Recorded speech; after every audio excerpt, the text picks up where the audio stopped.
É como que é o nome dele? Apolo? É. É o nome do cachorro da minha namorada. Esse é Apolo, tio.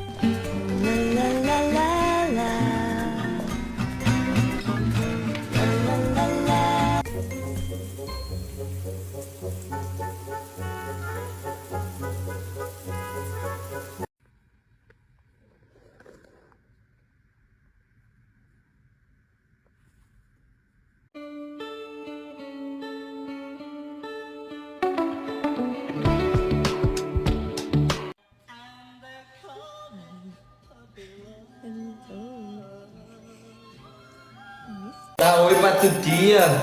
Oi, tias! Como está, tia? Como está?